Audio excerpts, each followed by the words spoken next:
tenang aja.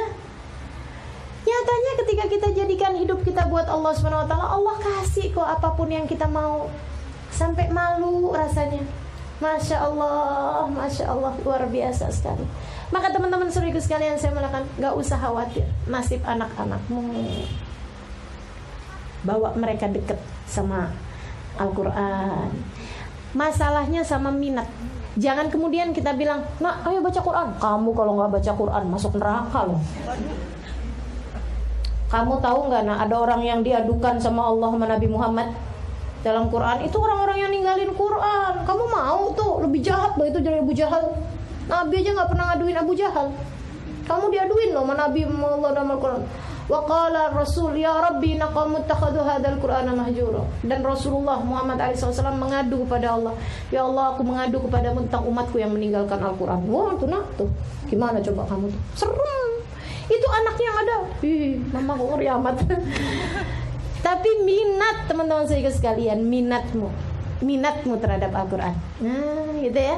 Kita tunjukkan rasa suka kita terhadap Al-Quran, kesenangan kita terhadap Al-Quran. Seperti mana selama ini kita tunjukkan minat kita terhadap gadget, minat kita terhadap baju bagus. Tuh enggak? Minat kita terhadap rumah bagus, minat kita terhadap mobil bagus. Asli-aslian aja kita kalau pas baru awal-awal punya mobil bagus, baru awal-awal pindah ke rumah bagus, kayak apa kita tunjukin minat kita terhadap anak kita. Wah, bagus ya nak ya. Nak kita nak ya. Wah, pokoknya udah ini banget gitu, excited banget. Anak-anak akan paham apa yang diagungkan sama orang tuanya. Apa yang diagungkan orang tua. Mudah-mudahan bisa jadi orang tua yang baik. Amin, ya Allah. Orang tua yang tahu bagaimana memberikan minat yang benar kepada anak-anaknya insyaallah. Fa bihadzal hadits yang tumudinun taj'aluna rizqakum annakum tukadzibun. Kamu mengganti rizki yang telah Allah berikan, annakum tukadzibun, dengan kalian mendustakannya. Semua air, api, tanaman, bahkan diri kita gitu ya, anggota tubuh kita semuanya Allah yang ngasih rizkinya. Tapi kita seringkali mendustakannya, melupakannya bahwa itu adalah dari Allah SWT. Falaula idza balagatil hulqum. Kata Allah, sampai kapan? Sampai kapan? Kamu mau ingat sama Allah itu sampai kapan? Falaula idza balagatil hulqum, maka ingat-ingatlah nanti akan ada waktunya. Idza balagatil hulqum, apabila nyawamu sampai di tenggorokan. Wa antum hina idin tandurun. Kamu hidup di atas muka bumi ini, nggak mau deket sama Al-Quran, nggak tertarik untuk menjadi as-sabiqun as-sabiqun. Kamu kemudian menjadi orang yang mendustakan Allah SWT dalam hidupmu. Kata Allah SWT, tar liatin aja sampai kalau ruh kamu nyampe di tenggorokan. Wa antum hina idin tandurun. Kamu akan dibukakan pada saat tersebut. Kamu akan melihat hakikat-hakikat yang selama ini tersembunyi. Kamu akan lihat jin, kamu akan lihat malaikat, kamu akan lihat setan. Kamu akan tahu siapa yang datang pada saat akhir kehidupanmu itu. Malaikatkah atau setankah yang akan menemani kamu selama ini? Karena dia yang selama ini menemani kamu dalam sepanjang hidupmu itu. Antum hina idin tandurun. Kamu akan melihat pada hari itu. Maka orang-orang yang sepanjang hidupnya dekat dengan Nabi Muhammad, saat balaghatil hulqum, nabinya bisa hadir bersama dengannya. Kalau selama ini kamu berkawan dengannya, kamu bersanding dengannya, kamu bersama dengannya.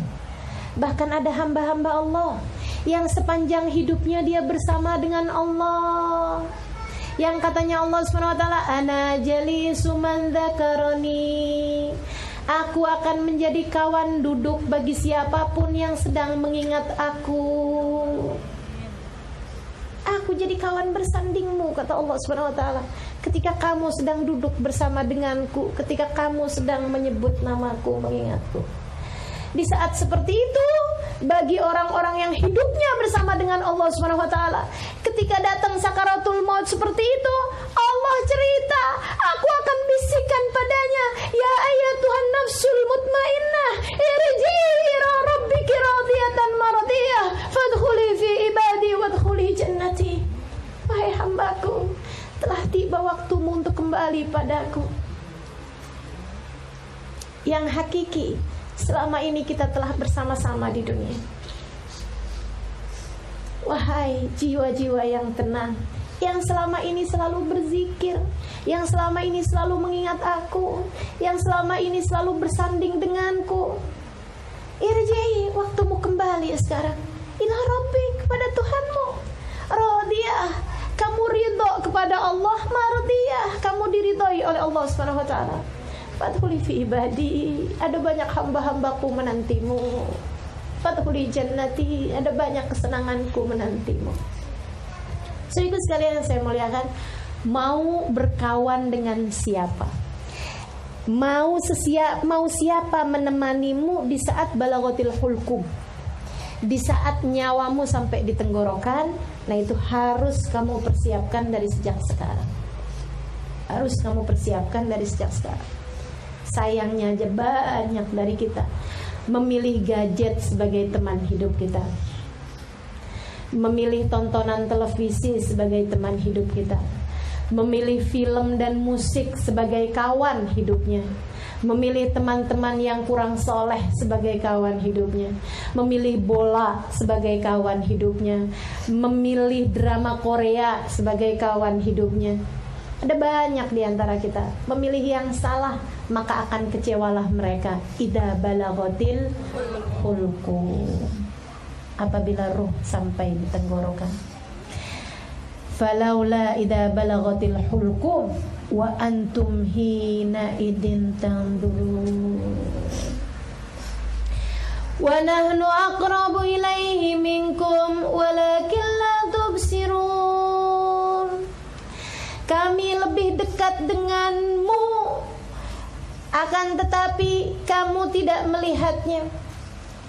Falaula in kuntum ghaira madinin tarji'unaha in kuntum sadiqin. Fa amma in kana minal muqarrabin farauhun wa rayhanun wa jannatu na'im. Falaula in kuntum ghaira madinin, maka perhatikanlah, adakah kamu tidak merasa bahwa kamu tidak dikuasai, bahwa kamu dikuasai oleh Allah? Fa amma in kana tarji'una in kuntum shadiqin. Jika kamu rasa kamu tidak berada dalam kekuasaan Allah, tarji'una, balikin aja roh kamu itu in kuntum shadiqin, kalau kamu memang benar. Ini kan ada banyak orang-orang yang sepanjang hidupnya bukan hanya merasa dia menguasai dirinya sendiri, bahkan bisa menguasai dunia kok. Benar gak? Benar. Ada orang-orang yang begitu sombong-sombongnya, dia ngerasa bisa menguasai dunia, dia ngerasa bisa menguasai daerah, dia ngerasa bisa kuasain apa, bisa menguasai segala macam.